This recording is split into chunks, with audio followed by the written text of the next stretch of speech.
a lot of people do seem to have the idea that like something will eventually happen to them in skydiving, injury wise, and I mean maybe there's some probability to that, but I do still kind of, my gut says that's just not necessarily true. And it's kind of a self-fulfilling prophecy that something has to happen to you. I mean, okay, maybe you roll an ankle or something, but really th bad things like, I don't know. I just don't, I go back and forth, but I don't know if I believe it. I think that you're far more in control, even whether it be roll an ankle or break something, you know? Yeah. I don't know. I kind of still lean that way, that it doesn't have to be the case. I think you could skydive for 50 years and never have anything happen. Well, there's no empirical reality for a human being. There's only your judgment and your beliefs. Right. And then you get to Act upon. experience the world that is created from that expectation. That's all it is. And it's absolutely true for some people that it's just, a big wrecking ball over your head at all time, that sooner or later something bad's going to happen, whether it's skydiving or driving or anything else. And that is true for them. But And almost because you make it true.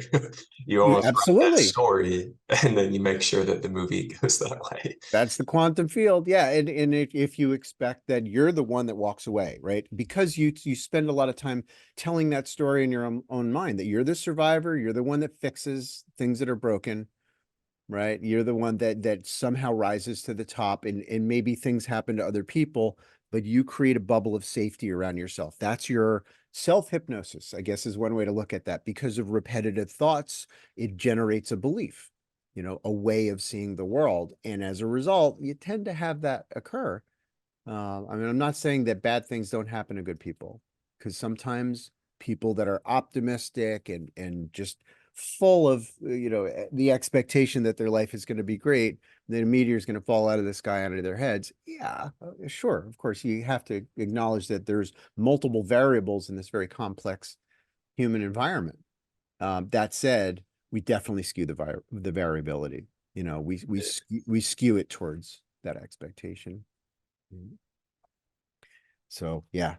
Yeah, but to me, it's all about the percentages. What percent of your time are you telling the stories about the crashes and your past history that didn't go well, and you're making everything like that in your mind?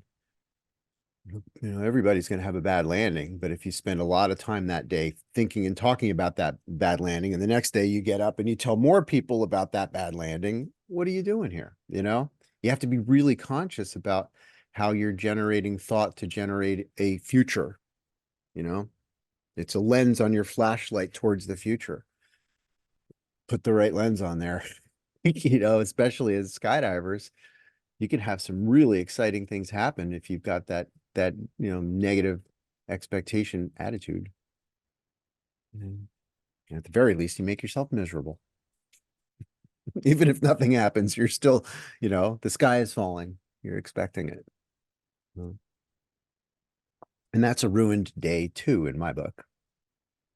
Where the state of worry when nothing actually happens, that's where the human mind is mostly, isn't it? I mean, there's lots of exceptions, lots of shining stars, but clearly there's uh, an attitude of fear that we've been bombarded with. Suddenly, we went from working in the fields and yeah, with the horse and all that stuff and picking carrots. That was our life as humans, shooting deer with a bow. And now we have access to all the information about what's going on in the world instantaneously at our fingertips, pushed into our life, so to speak, things that are happening on the other side of the planet, another drop zone or another war that's going on. And it's true. And of course, we're always met now because of that with this moral conundrum within us, that should I be the breaking heart all the time? Should I always be, free Ukraine and the Palestinians or the Israelis or whichever side of the fence you're on? Is it really a war? And if you make every war that's going on in the world and every catastrophe, every suicide and car fatality, if you make it your experience, your life is gonna suck. How do we weigh that? That's the question, is how do I sort through in a way that is self happiness promoting, so you can get through your day and you can be an uplifter of your little packet of the world instead of being brought down all the time. Oh, did you read the news? You know, did you see the incident reports? You know, it's this, you know, it's never going to end. That's the part we have to get, is that the internet's not going to end. So we have to be discerning, and we have to deal with the stuff that's in our court now. You know, what's local, what's relevant. And if it's not local and relevant, tend your garden, you know, your garden, your life. That's my advice. That's what keeps my chin up. Sharing a moment out in the forest. We got a lot of snow, and I decided to go snowshoeing, and it was a good choice. As I was getting ready, the half an hour to an hour it took to get all the ducks in a row, I am rewarded in this moment for the effort to shake off that comfort that becomes a prison and be in silence,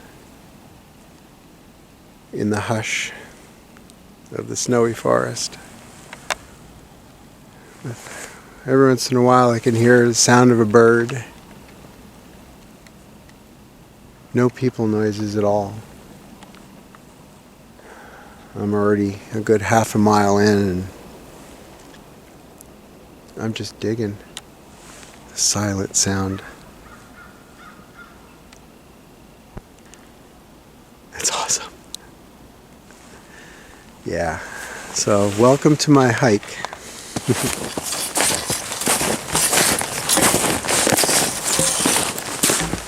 That's a good sound.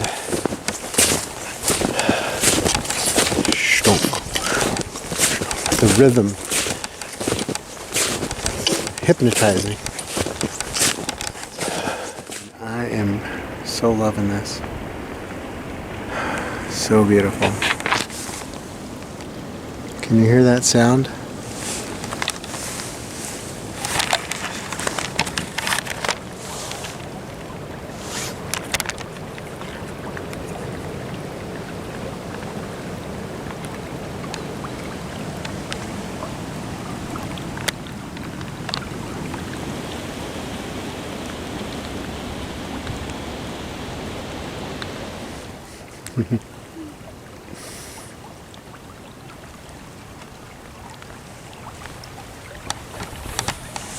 Thought it would be fun to get a ski pole shot, you know, like pole cam sort of thing.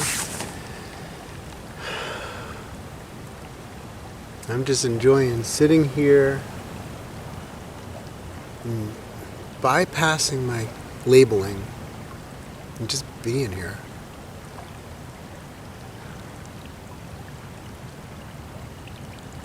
With my empty mind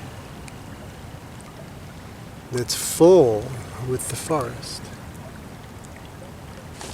Such a good thing to do, you know? Get outside when the time is right, despite inconveniences.